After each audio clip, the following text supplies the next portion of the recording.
충격적인 발표가 있었습니다. 이재명 대통령은 2025년 9월 30일 대한민국 군견 백호의 죽음에 대해 애도를 표하고 백호에게 무공훈장을 수여한다고 발표했습니다. 우리나라에서 군견의 훈장을 수여한 경우는 1968년 무장공비 사건에 공을 세운 린틴과 1990년 제사땅굴 수색 작전의 지뢰를 막아서 분대원의 생명을 구한 헌트에 이어 세 번째인데요. 이 소식이 전해지자 전 세계에서 한국 진돗개에 대한 훈련 교본과 파견 요청이 쇄도하고 있습니다. 지금까지 비밀에 붙여져야 했던 대한민국 군견 백호의 활약상, 도대체 어떤 일이 있었는지 지금 그 전모를 여러분께 알려드리겠습니다. 안녕하세요. 저는 존 해밀턴입니다. 2025년 10월 1일 오후 3시 워싱턴 DC 국방부 특수전 작전실. 제 책상 위로 한국 국방부 연락관실에서 이메일 한 통이 도착했습니다. 제목은 간단했죠. 부고. 군견 백호 2025년 9월 30일 노안으로 사망. 백호. 그 이름을 본 순간 손이 멈췄어요. 마우스를 쥔 손에서 힘이 빠졌습니다. 18년 전 아프가니스탄 가즈니 주위 모래바람이 느껴졌죠. 섭씨 48도의 열기, 코를 찌르는 화약 냄새, 그리고 하얀 털을 가진 진돗개 한 마리. 잊을 수 없는 이름이었습니다. 저는 책상 위에 놓인 사진을 바라봤어요. 2007년 8월 30일 바그람 공군기지에서 찍은 사진이었습니다. 사진 속 제 옆에 백호가 서 있었죠. 하얀 털에 검은 코, 똑바로 선 귀. 녀석의 눈빛은 선명했습니다. 제 손은 녀석의 목덜미에 가볍게 얹어져 있었어요. 사진을 보는 순간 웃음이 나왔습니다. 씁쓸한 웃음이었죠. 처음 백호를 봤을 때 제 반응이 떠올랐거든요.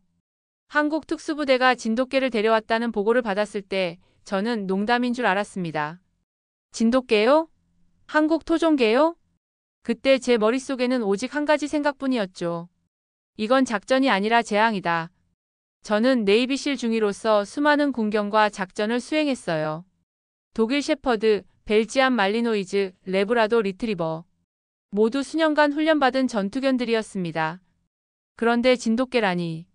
생사가 오가는 작전에 토종개를 투입한다고요? 저는 한국 특수부대 박수근 상사를 불렀습니다. 그리고 말했죠. 이건 안 된다고. 인질 21명의 목숨이 걸린 작전이라고. 박수근 상사는 조용히 말했어요. 중위님, 한 번만 믿어보십시오. 한 번만 믿어보라니. 하지만 그날 이후 모든 게 바뀌었습니다. 백호가 첫 번째 폭발물을 찾아냈을 때, 매복 지점을 피해갔을 때, 그리고 마지막 순간 차량 폭탄을 막아냈을 때, 저는 무릎을 꿇었어요. 한 마리 개 앞에서. 사진 속 제 표정이 그걸 말해주고 있었죠. 경외, 존경, 그리고 부끄러움. 저는 사진을 집어들었습니다. 그리고 천천히 창가로 걸어갔어요. 창밖으로 워싱턴의 가을 하늘이 펼쳐져 있었습니다. 구름 한 점 없는 푸른 하늘이었죠. 평화로웠습니다. 하지만 그 푸른 하늘을 바라보는 순간 색이 변하기 시작했어요. 푸른색이 희미해졌습니다. 그리고 먼지색으로 물들었죠. 회색빛 갈색. 아프가니스탄의 하늘색이었습니다. 귀에서 헬기 로터 소리가 들렸어요. 치누크 헬기의 둔탁한 프로펠러 소리였습니다. 코끝에서 화약 냄새가 났죠. 시사 폭약과 디젤 연료가 섞인 냄새였습니다. 피부로 열기가 느껴졌어요. 섭씨 48도. 전투복 안으로 땀이 흘러내렸습니다. 저는 어느새 2007년 7월 아프가니스탄 가즈니 주에 서 있었습니다. 물론 기억 속이었죠. 하지만 너무나 생생한 기억이었어요. 18년이 지났는데도 한치 오차 없이 선명한 기억이었습니다. 2007년 8월 28일 아프가니스탄 바그람 공군기지 작전실. 긴급 소집 명령이 떨어졌습니다. 미군 특수부대, 한국군 특수부대, CIA, 아프간 정보부. 총 57명이 작전실을 가득 메웠어요. 브리핑 장교가 입을 열었습니다. 여러분, 한국인 인질 협상이 타결됐습니다. 작전실의 안도의 한숨이 흘렀어요. 42일간 이어진 악몽이었습니다. 7월 19일 오후 4시 30분, 한국인 선교사 24명을 태운 버스가 가즈니 주에서 탈레반에게 습격당했습니다. 남자 8명, 여자 16명. 의료 봉사를 마치고 카불로 돌아가는 길이었죠. 7월 25일 첫 번째 희생자가 나왔습니다. 배영규 목사 42세. 7월 30일 두 번째 희생자. 심성민 목사 29세. 8월 15일 건강이 악화된 여성 인질 1명이 먼저 석방됐어요. 남은 인질은 21명이었습니다. 8월 30일 오전 9시 인질을 인수합니다. 하지만 안전지역까지 1.2km를 호송해야 합니다. 이 구간은 전부 탈레반 장악 지역입니다.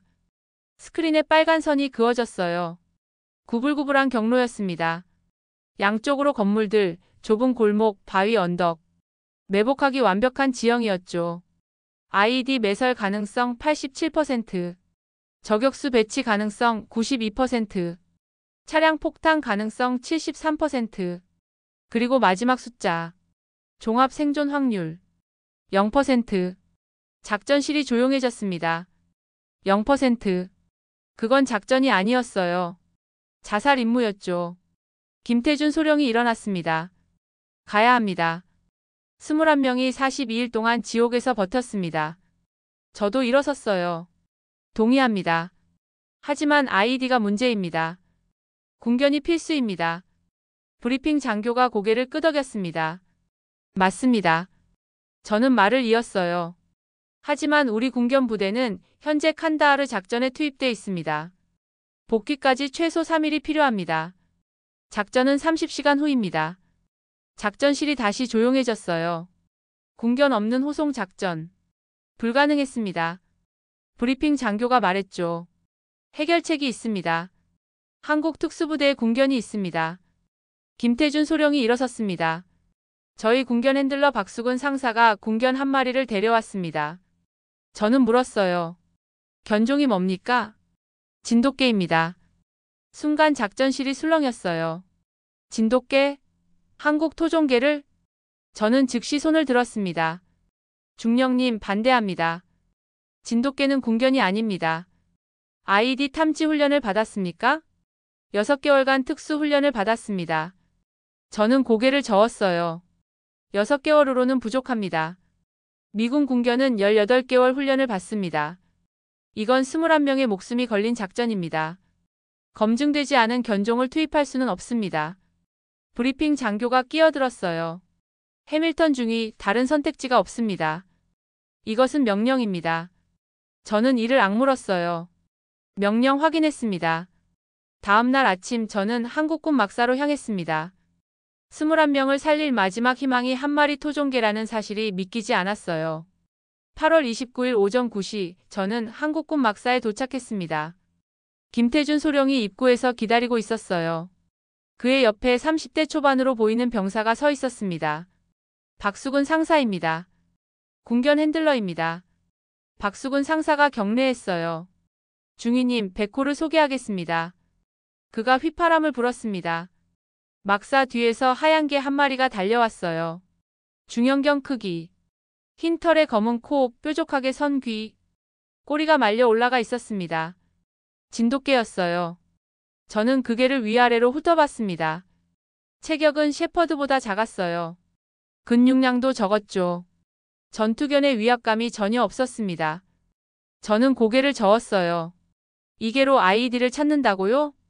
박수근 상사의 표정이 굳었습니다. 훈련은 완벽하게 받았습니다. 훈련이요? 저는 비웃음이 나왔어요.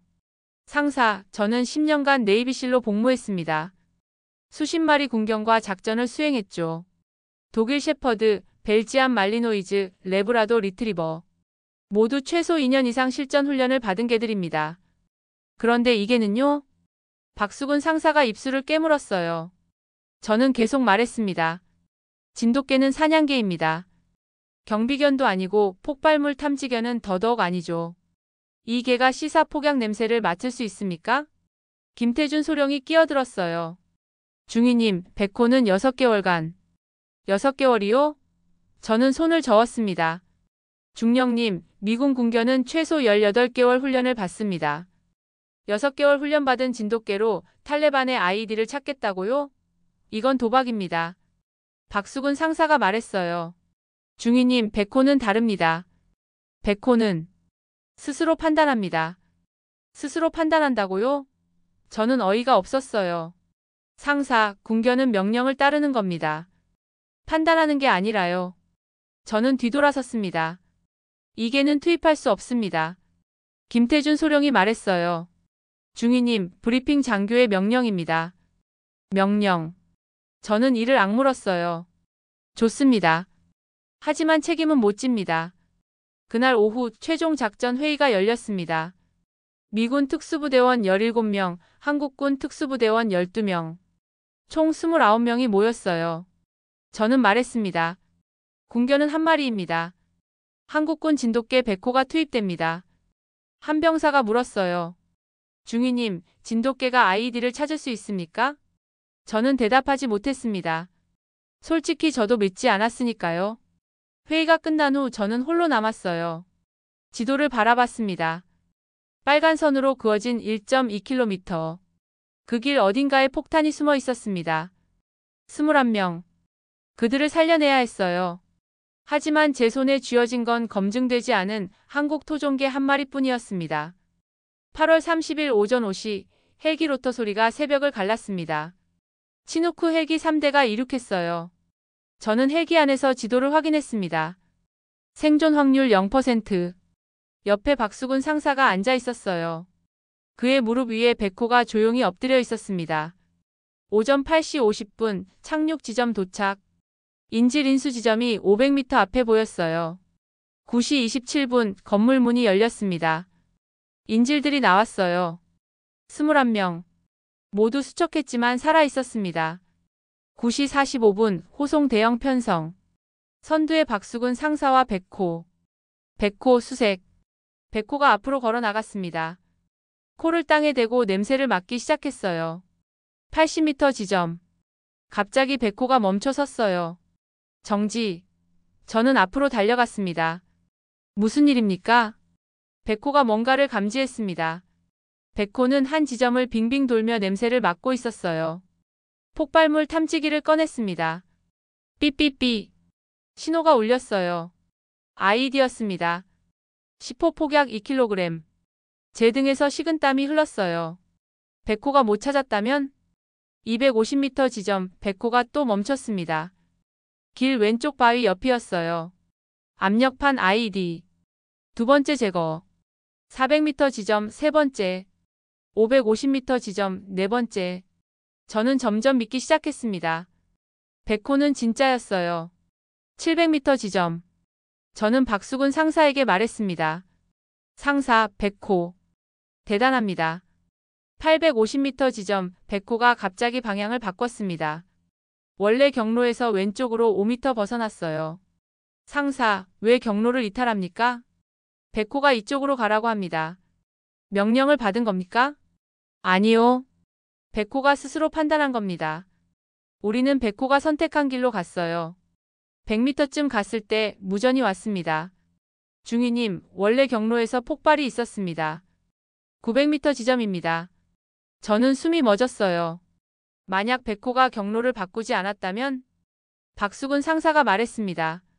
진돗개는 원래 그렇습니다. 주인에게 복종하지만 위험을 느끼면 스스로 판단합니다.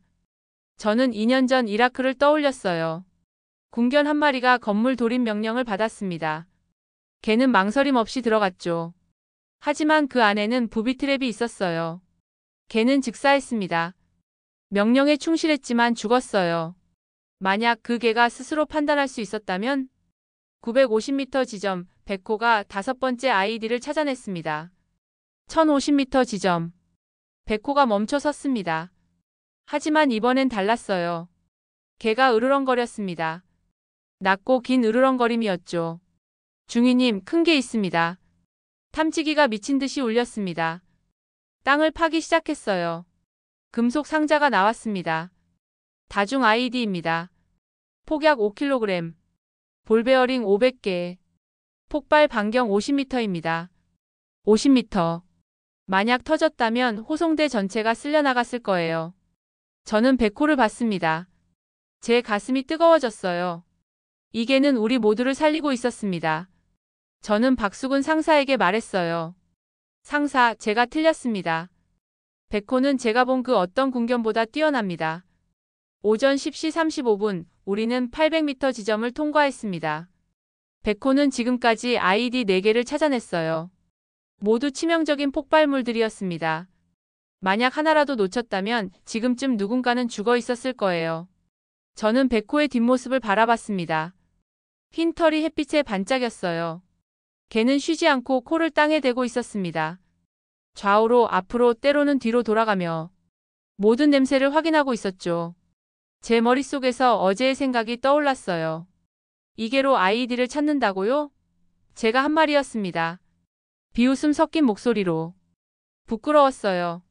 850m 지점, 백호가 갑자기 방향을 바꿨습니다. 원래 경로에서 왼쪽으로 5m 벗어났어요. 박수근 상사가 따라갔고 호송대도 방향을 틀었습니다. 저는 무전기를 들었어요. 상사, 왜 경로를 이탈합니까? 백호가 이쪽으로 가라고 합니다. 명령을 받은 겁니까? 아니요. 백호가 스스로 판단한 겁니다. 스스로 판단. 어제 박수근 상사가 했던 말이었죠. 그때 저는 말도 안 된다고 생각했어요. 군견은 명령을 따르는 거지 판단하는 게 아니라고. 하지만 지금은 달랐습니다. 우리는 백호가 선택한 길로 갔어요. 원래 경로에서 왼쪽으로 5m 벗어난 길. 바위들이 많았습니다. 걷기 불편한 길이었죠. 100m쯤 갔을 때 후방 병력에서 무전이 왔습니다. 중위님, 원래 경로에서 폭발이 있었습니다. 뭐라고요? 원래 경로 900m 지점입니다. 차량 한 대가 폭발했습니다. 탈레반 차량으로 추정됩니다. 우리를 추격하던 것 같습니다. 저는 숨이 멎었어요. 900m 지점. 만약 백호가 경로를 바꾸지 않았다면 우리가 그 지점을 지나고 있었을 때 폭발이 일어났을 거예요. 호송대 전체가 위험에 노출됐을 겁니다. 백호는 그걸 알았던 걸까요? 저는 박수근 상사를 불렀습니다. 상사, 백호가 어떻게 알았습니까? 박수근 상사가 백호를 내려다봤어요. 모릅니다. 하지만 백호는 늘 이렇습니다. 명령보다 자기 판단을 따릅니다. 그게 훈련된 겁니까? 아니요. 박수근 상사가 고개를 저었습니다. 진돗개는 원래 그렇습니다. 주인에게 복종하지만 위험을 느끼면 스스로 판단합니다. 명령을 어기더라도요. 명령을 어기더라도. 저는 10년간 네이비실로 복무했어요. 군견들과 수십 번 작전을 했습니다. 그들은 모두 완벽하게 훈련된 개들이었죠. 명령에 절대 복종했어요. 하지만 그게 항상 옳은 건 아니었습니다. 2년 전 이라크 팔루자에서 작전을 수행했을 때였어요. 군견 한 마리가 건물 안으로 돌입 명령을 받았습니다. 개는 망설임 없이 들어갔죠. 하지만 그 안에는 부비 트랩이 있었어요. 개는 즉사했습니다. 명령에 충실했던 개.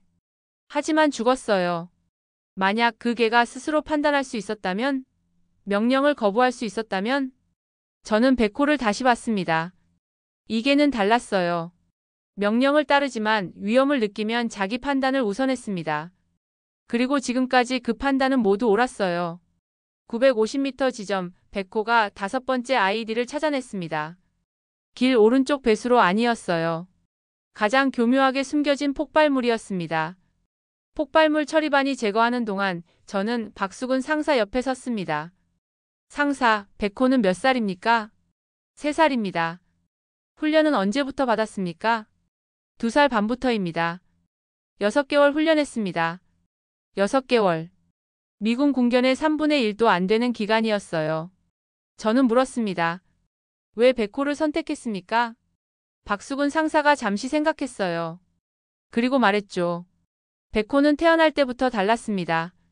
다른 개들은 사람 명령을 기다렸어요.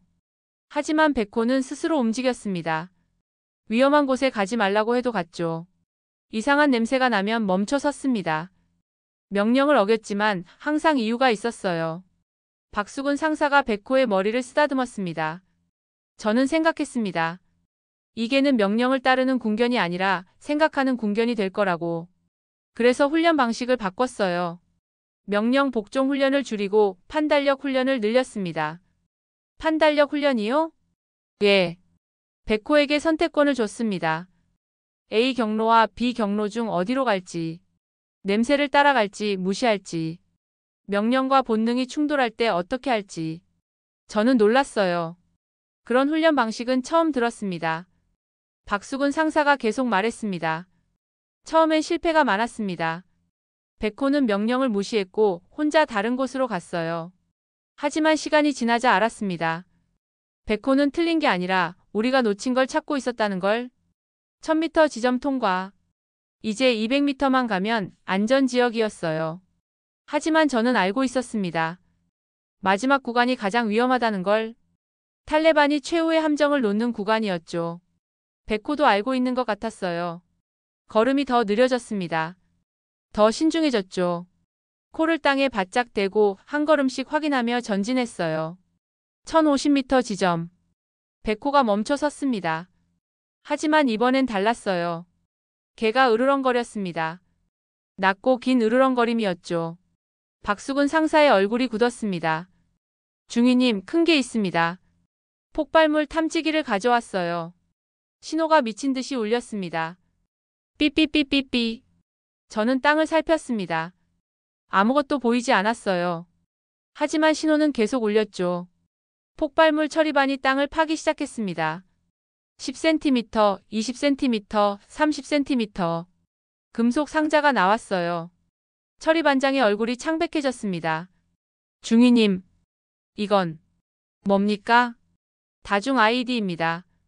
폭약 5kg. 볼베어링 500개. 폭발 반경 50m입니다. 50m. 만약 터졌다면 호송대 전체가 쓸려나갔을 거예요. 21명의 인질, 29명의 전투원. 모두. 저는 백호를 봤습니다. 걔는 여전히 그 자리에 앉아 있었어요. 우리를 지키고 있었죠. 제 가슴이 뜨거워졌습니다. 이 개는 단순히 아이디를 찾는 게 아니었어요. 우리 모두를 살리고 있었습니다. 저는 박수근 상사에게 말했어요.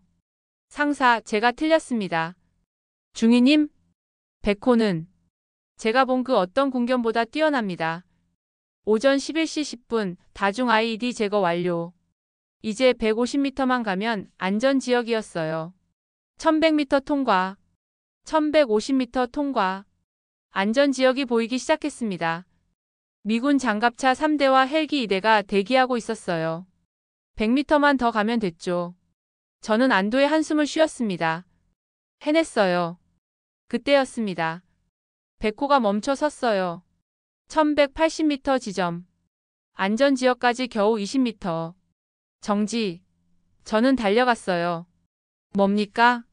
백호는 앞을 향해 서 있었어요. 안전지역 쪽이었습니다. 개의 몸이 굳어 있었죠. 귀가 쫑긋 섰습니다. 그리고 낮게 으르렁거렸어요. 저는 쌍안경으로 확인했습니다.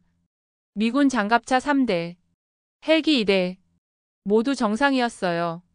이상 없습니다. 백호가 착각한 것 같습니다. 하지만 박수근 상사는 고개를 저었어요. 아닙니다. 백호는 뭔가를 느끼고 있습니다. 백호의 으르렁거림이 커졌습니다.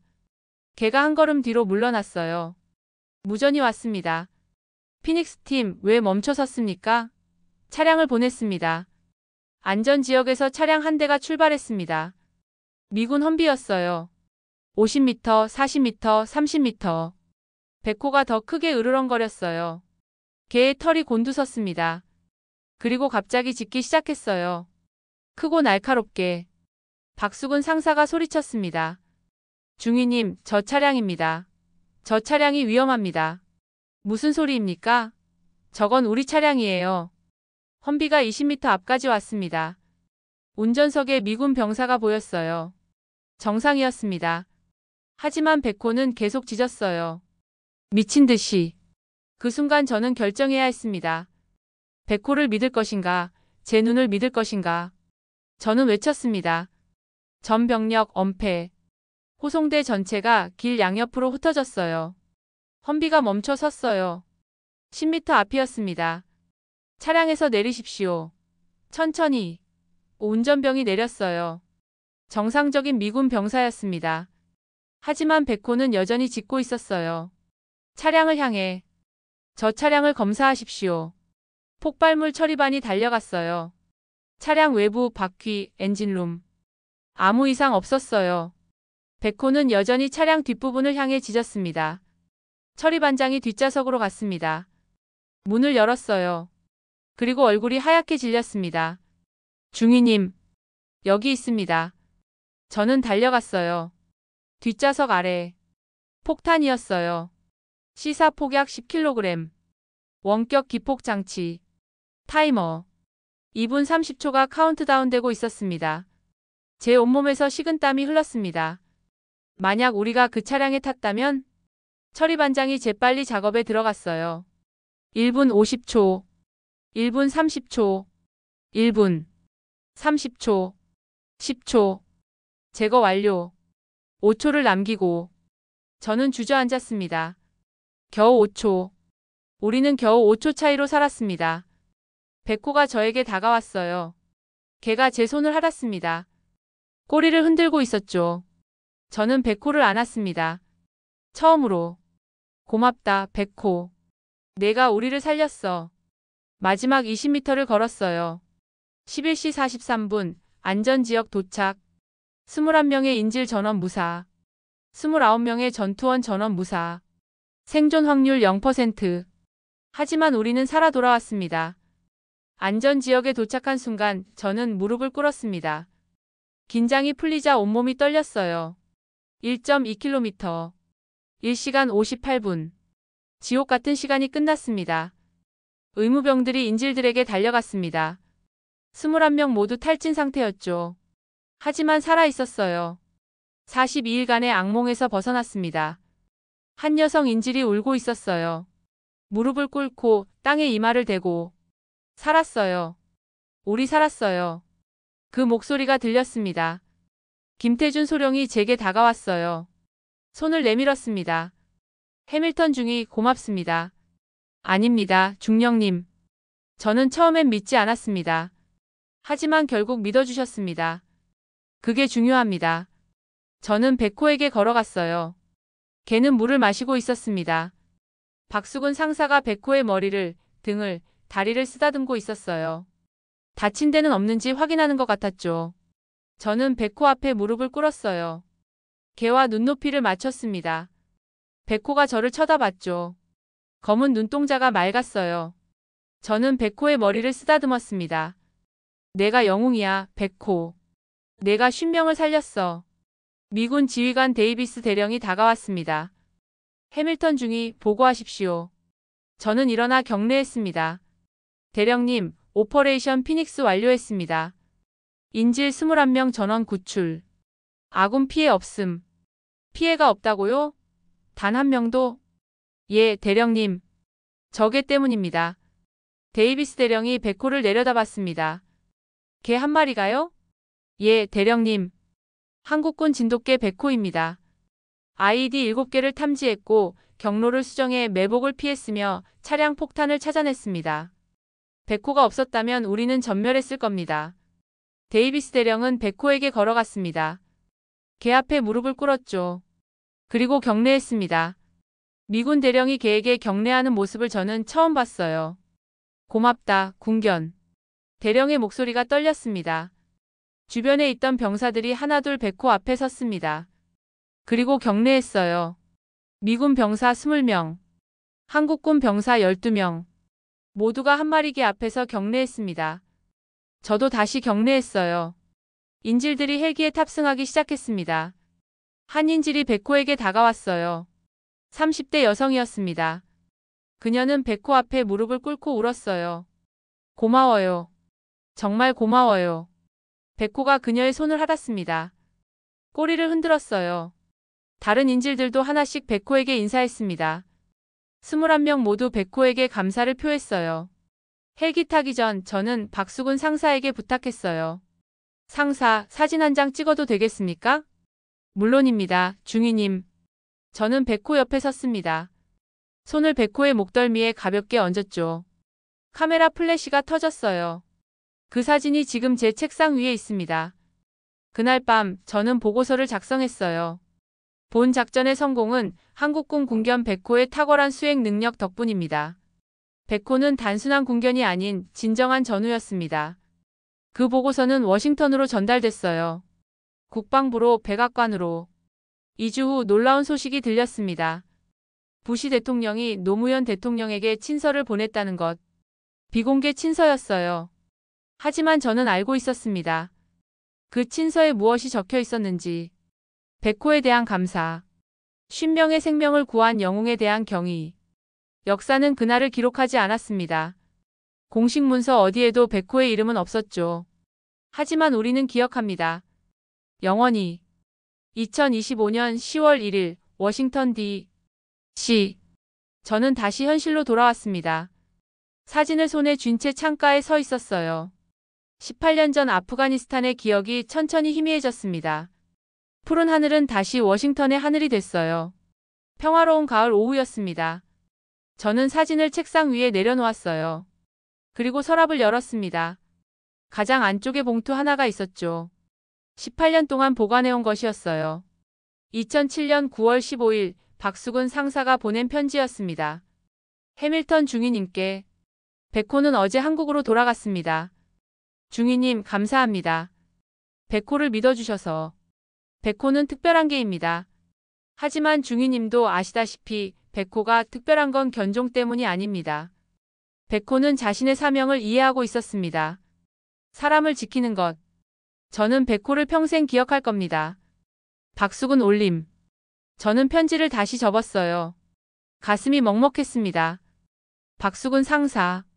2008년 아프가니스탄에서 전사했다는 소식을 들었습니다. 동료를 구하다 목숨을 잃었죠. 영웅이었어요. 백호처럼. 저는 컴퓨터를 켰습니다. 답장을 써야 했어요. 백호의 죽음을 애도합니다. 저는 2007년 오퍼레이션 피닉스 작전에서 백호와 함께했습니다. 백호는 50명의 생명을 구했습니다. 백호가 없었다면 우리는 전멸했을 겁니다. 백호는 단순한 군견이 아니었습니다. 진정한 전우였고 영웅이었습니다. 부디 백호를 명예롭게 기억해 주시기 바랍니다. 존 해밀턴. 이메일을 보냈습니다. 제 눈가가 뜨거워졌어요. 눈물이 흘렀습니다. 저는 검색을 시작했어요. 한국어로 군견 백호를 검색했습니다. 몇 개의 기사가 나왔어요. 2007년 귀국 기사, 2010년 퇴역 기사, 2025년 부고 기사. 한 기사를 클릭했어요. 사진이 있었습니다. 나이든 백호였어요. 털이 희끗희끗해진 백호가 공원에서 산책하는 모습이었습니다. 백호는 2010년 퇴역 후 박수근 상사의 가족에게 입양됐다고 했습니다. 박수근 상사가 전사한 후 그의 부인과 아들이 백호를 돌봤다고요. 백호는 15년간 그 가족과 함께 살았습니다. 가족의 인터뷰가 있었어요. 백호는 늘 조용했어요. 하지만 위험을 느끼면 짖었습니다. 한 번은 가스 누출을 감지해서 우리 가족을 구했어요. 끝까지 우리를 지켜준 개였습니다. 저는 미소를 지었습니다. 백호는 끝까지 자신의 사명을 다한 거예요. 저는 일어나 창가로 갔습니다. 워싱턴의 하늘을 바라봤어요. 백호, 너는 이제 쉬어도 돼. 평생 충분히 싸웠어. 그리고 고마워. 내게 가르쳐줘서. 견종이 중요한 게 아니라는 걸. 크기가 중요한 게 아니라는 걸. 중요한 건 마음이라는 걸. 사명을 이해하는 마음. 너는 그걸 가지고 있었어, 백호. 그리고 너는 영웅이었어. 저는 사진을 다시 들었습니다. 2007년 8월 30일의 사진. 백호와 함께 찍은 사진. 저는 사진에 대고 말했습니다. 안녕, 친구. 편히 쉬어. 그리고 박수근 상사를 만나거든 전해줘. 우리가 늘 감사하고 있다고. 너희 둘을 절대 잊지 않을 거라고. 저는 사진을 액자에 넣기로 결심했어요. 벽에 걸어두기로요. 모든 사람이 볼 수 있게. 그리고 사진 아래에 명판을 달 거예요. 백호. 2004-2025. 진돗개.